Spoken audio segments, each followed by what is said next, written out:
It had been a few weeks after Ningguang's elimination, and the murderer still hasn't been caught. Division holders weren't allowed to leave the city, making some of their work and plans be postponed. Yelan had previously tasked Yanfei with personally investigating every vision holder, a job that she happily accepts, as she doesn't have much work because of their quarantine. She went around all over the nation, looking for clues, and she eventually visited Baedou's ship. She wasn't around at the time, but got permission to enter from her crew.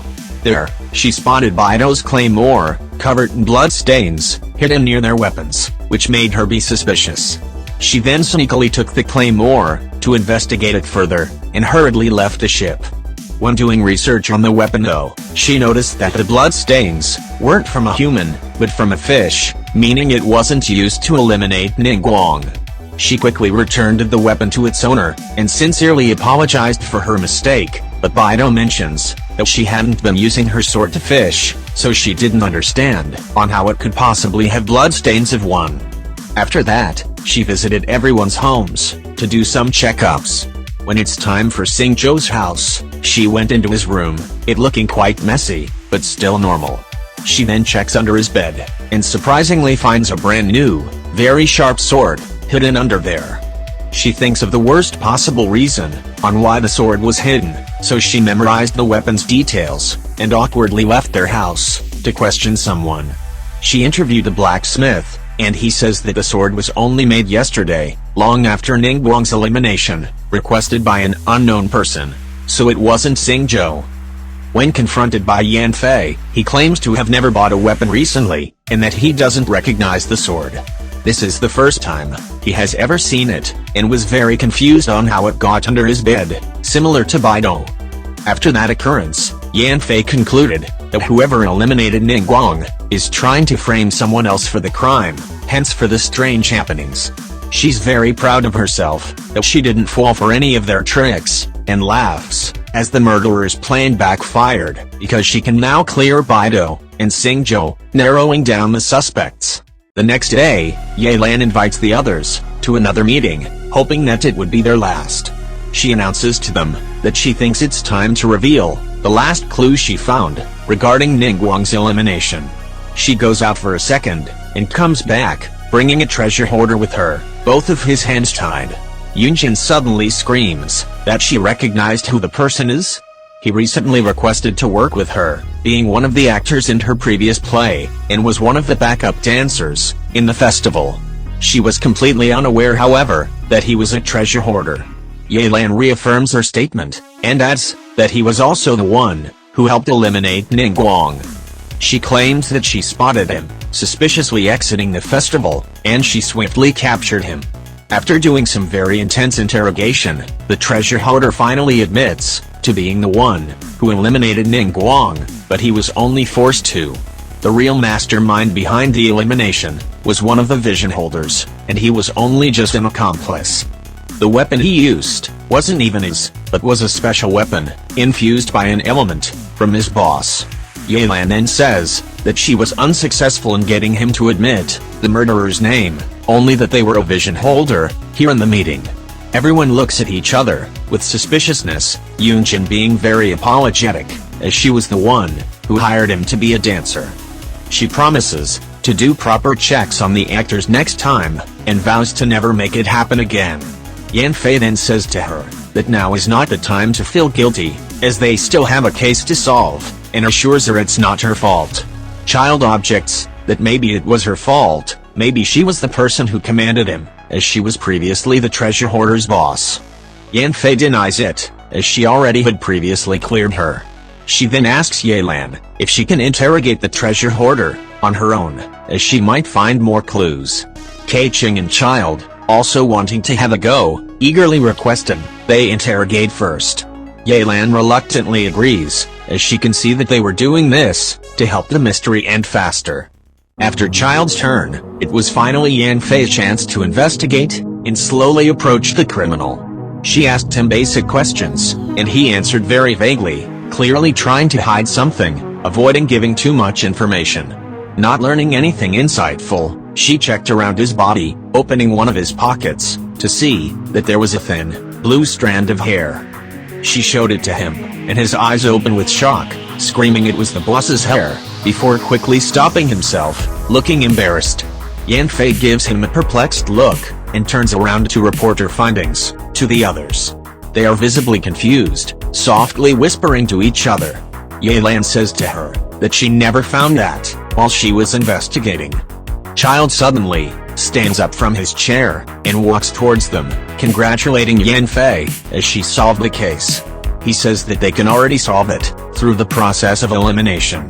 They know that the murderer uses a close combat weapon and gave it to their accomplice. That it can be someone that wasn't part of the performance, as it was the treasure hoarder who did the act. That they used an hydro-infused weapon, and that the murderer has blue hair, meaning the one who eliminated Ningguang could only be Xingzhou if the clues were accurate. Xingzhou quickly denies, as eliminating Ningguang would go against his ideals. Yanfei would usually agree with Childe here, as she knew that Xingzhou didn't fully like Ningguang, but she already cleared him, so she vouches for his innocence. This made Childe think again, and he laughs in his sudden realization at how the real murderer almost fooled all of them. He claims it was Yelan who did it.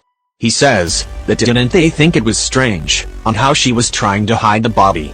They had no proof that whatever she was saying was true, so what if she lied to them about it being a close combat weapon to clear herself? Hu Tao agreed, thinking her disagreement of her and Zhongli seeing the body was very strange. Xiangling adds that come to think of it, they just blindly trusted her, with no alibi. They stare at her with suspicion, but Yelan seems to be very relaxed, and lets out a small chuckle at the murderer's attempt of framing her. It was Childe who did it, he got too impatient, she sweetly says. Everyone is very shocked, including Childe, and urgently asks for her proof. Yelan then requests them to recall what Childe said, asking Yanfei to borrow her book, where she was writing down everyone's arguments. She shows that Childe said that the treasure hoarder used an hydro-infused weapon, but how did he know that, despite never seeing the body, and her only saying that the treasure hoarder used an elemental-infused weapon? She then shows them a picture of Ningguang's eliminated body, where an hydro-infused mark can be shown, so he was correct, but had no way of knowing that, except if he was the one who gave the weapon to him. The treasure hoarder aggressively replies to her that he accidentally told Childe about that when he was investigating. Yelan fights back by saying that if he did tell him, why didn't he reveal it to them about it until now, and why is he trying to defend Childe? If it actually wasn't him, he would stay quiet, as it would be their victory. The treasure hoarder tries to answer back, but Childe stops him, saying to let it be, that they have been caught. He adds that he doesn't really mind though, as he already completed his mission of eliminating Ningguang for that Saras's great plan. Suddenly, a small giggle can be heard in the distance, followed by the loud tapping of heels. They turn around, and their eyes open with shock, as they see Ningguang, alive and well. She says to Childe that did they seriously think they will allow another loss to Liyue because of them? Childe furiously looks at the treasure hoarder, looking very confused. Yelan then says to them that they seriously underestimated her expertise. She reveals that 1 week before the festival, she was already aware of the elimination that was planning to happen, as one of the criminals he investigated says that he knows someone who boasted about having the opportunity to eliminate Ningguang during the festival, and that it was extremely well planned. She informed Ningguang about this, and they concluded that the best option is to fake her elimination, as it would be the safest for her, and would give them the best opportunity to catch the murderer. During the festival, when the smokes appeared, they knew what was going to happen, and Ningguang placed a dummy look-alike of her, while the real one hid. Then Childe stole Shenhe's red ropes to frame someone else, thinking the elimination went smoothly. Hu Tao then now understands why she wanted to hide the body, because it was fake. After that, it was only a matter of time for the murderer to get impatient and slip up while trying to frame someone else. Yanfei was very impressed at how long Childe managed to deceive them, but was even more impressed by Yelan's detective skills. Yelan then says that she didn't do it all alone, as everyone greatly helped her solve the case. although she was 90% sure it was Childe from the beginning, and just wanted solid proof. Ningguang then asked Childe if he had any objections. Childe aggressively replies that he had the perfect way to defend himself, and transforms into his foul legacy form, planning to eliminate everyone there, to remove all witnesses. Zhuangli makes a very strong shield for everyone, making no one be hurt, and asks for everyone to move aside.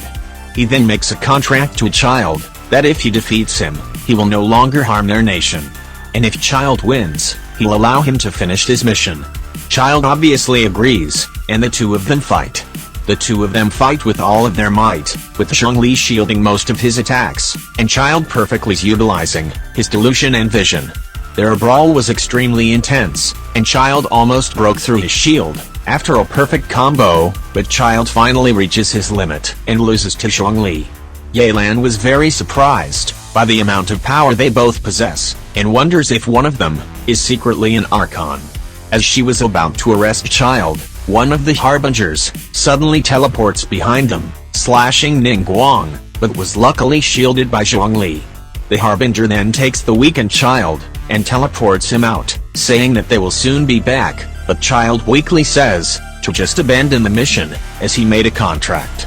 The Harbingers teleport out, leaving the vision holders be perplexed, but soon celebrate, as they realized that they were the victors this time. The end. Thank you all so much for watching. Subscribe and like if you ended up enjoying this video, as this took a lot of time to make. Stay tuned for the Inazuma murder mystery, but note that I am first waiting for Kazuha's rerun to appear, as me, nor none of my friends, sadly have him yet. Bye.